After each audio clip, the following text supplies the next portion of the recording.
Welcome to your second mountain. This is episode 3. If you're listening in order, this builds on the last, and you're exactly where you need to be. Welcome. In this video, we're going to look at the heroine's journey, the map of how healing can unfold after a life rupture. This isn't just a story, it's a roadmap that we're going to use in this program that helps us see where we are in our healing cycle. It helps us see where we are now, what the path ahead looks like, and that each stage has a purpose in our healing. It also gives us some insight into how long until we might feel healed. How far ahead will we feel back to normal in terms of our ability to get back into the green zone? And maybe most importantly, it reminds us that healing is a process. It's not a single moment. So the heroine's journey moves in 5 broad stages. And you can think of movies where the character development takes place. The first stage is separation and survival. It's a rupture, a shattering of self, where your survival strategies take over. The second stage is descent. It's where your survival strategies no longer work, and you're dropping beneath the surface into grief, wounds, and shadows. The things that worked before aren't working. It feels like your whole sense of identity is amiss.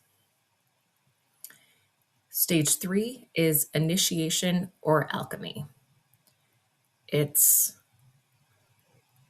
starting to feel like you're bottoming out. It's facing the fire, doing the inner work, meeting your protectors and exiles. It's the point at which you say, I need help. I need to do something different, that you start to make a change with intention. The fourth stage is integration, gathering the pieces and weaving new meaning. And the 5th stage is return, so emerging with gifts, purpose, and self-led clarity. So again, those 5 stages are 1, separation and survival, 2, descent, 3, initiation or alchemy, 4, integration, and 5, return. And the heroine's journey is not linear. We can circle back, but the map does help us with a sense of trust and a feeling that where I am makes sense. Each stage takes time. It's not measured in days or weeks, but in seasons. Separation can feel endless, but it's often months of shock and adaptation. Descent can feel heavy, but this is where safety and regulation tools carry us through. Initiation can be fiery and confronting, sometimes years of peeling back layers. And integration comes gradually as new habits, new identity, and a new voice emerge. Once you've moved some of the energy, once you've done some energetic healing, these things can happen gradually. New habits take hold, new thoughts, new voice. And the return is lifelong, the unfolding of purpose and contribution. I think of it as the 5 stages going from your first mountain to your second mountain. So that stage 1 is the top of your first mountain, where you have a shattering. Stage 2 begins your descent and your bottoming out. The initiation and alchemy is kind of the bottoming out of your second between your mountains. And then integration is the rise up your second mountain, and return is the peak. And we don't have just 2 mountains. If you think of yourself in version 1.0, 2.0, we may have 9, 10, 15, 20 versions of ourselves. I thought of myself as Shannon 1.0 a few years ago. Shannon 2.0. And then I thought, I can see mountains in the distance. I can see the future versions of myself that want to emerge. The journey is less about speed and it's more about depth. When we don't rush, each stage gives us what we need to move forward. And if we fit the quadrants into this, in separation and survival, we live almost entirely in the outskirts of the quadrant. In fight or flight, fawn or freeze. In descent, we start to notice the quadrants. We start to have awareness of where we are and begin naming our wounds. Abandonment, engulfment, neglect, guilt, or trust wounds. And that's feeling our exiles, allowing those subconscious parts of us to come up that had been running the show. In initiation, we meet our parts in those quadrants. Protectiles, protectors, exiles, all the survival strategies. We meet them and befriend them. And integration, we've worked with them enough that we begin moving towards center. Healthy esteem, flexible boundaries. In return, we begin to live more from the center than the quadrants, rather than just moving towards it. We still wobble, but we know the way back. It's a problem that we've solved before. So the quadrants are not the enemies. They're the signposts of where we've been. The center is the compass of where we're going. Why this matters. When you know this arc, you can stop asking, why am I not healed yet? Instead, you can ask, which stage am I in? What is this stage teaching me? This reframe of healing from self-blame to self-trust also gives us a sense of timing. You're not stuck. You're simply in a season that takes the time it takes. So here's the takeaway. The heroine's journey is your roadmap. The quadrants are the terrain, and the center is your compass, your true north. Wherever you are, survival, descent, initiation, integration, or return, you are still on the path. You're not behind and you're not lost. You're simply climbing your second mountain, one step at a time. Welcome. In this video, we're looking at the first stage of the heroine's journey, separation and survival. So this stage begins with rupture, the moment life as you knew it breaks apart. It could be divorce, betrayal, illness, a house fire, a loss, or even a slow realization that the old way of living no longer works. In this stage, life feels disorienting, raw, and sometimes unbearable. Survival strategies take over. You might feel numb, anxious, or hypervigilant, stuck in cycles of panic or collapse, disconnected from yourself. It's normal to feel like you're just trying to make it through the day. The quadrants and wounds here during survival, we're living almost entirely in the quadrants. So if you're one up and walled off, you're mostly likely in fight. One down and boundaryless is fawn.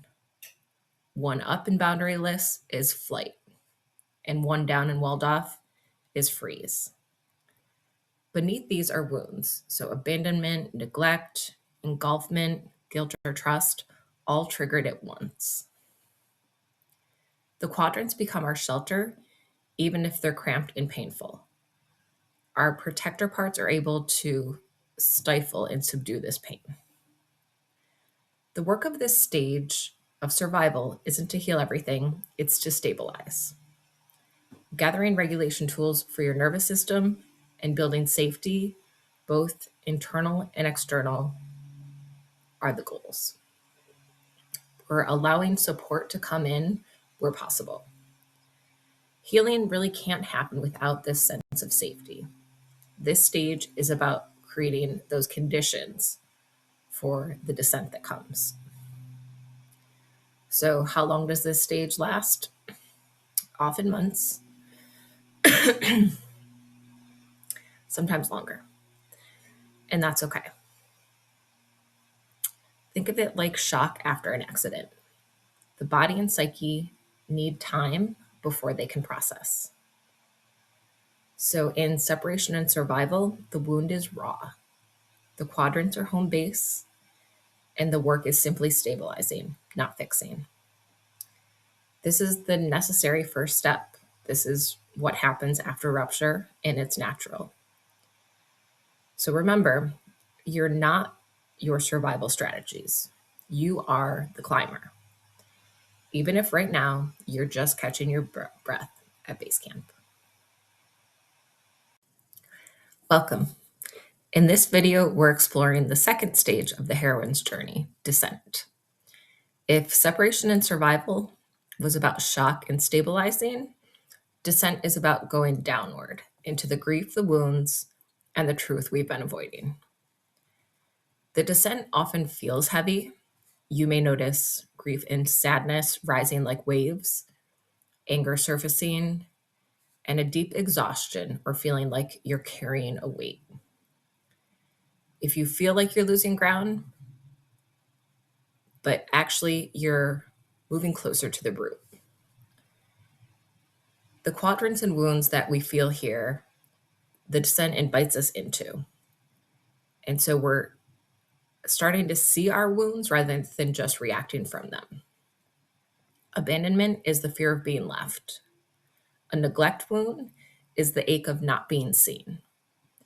An engulfment wound is the terror of being controlled. A trust wound is the pain of betrayal. And a guilt and shame wound is the sense of not being enough. Quadrants still show up, fawning, withdrawing, controlling, and collapsing. But here we begin to name them instead of being ruled by them. The work of descent is about honesty and witnessing. It's naming our wounds, noticing when we're in a red, yellow, or green state, beginning to map our beliefs, fears, and protective strategies. This is shadow work, turning toward what we once avoided. And it requires compassion because this is tender ground. So how long does descent last? It varies. Weeks, months, sometimes it can take years, but it's seasonal. Think of winter. The leaves have fallen and the work is happening underground. It's not forever, it's part of the cycle. So in the descent, we feel the weight of grief and shadow. We name wounds instead of hiding them, and we begin to turn toward what we once fled. This stage is hard, but it's also sacred. And here in this program, you can be witnessed in community. And you can get through this stage with less time and with intention than it would take without a path in community. When we dare to descend, we're really opening the path to transformation.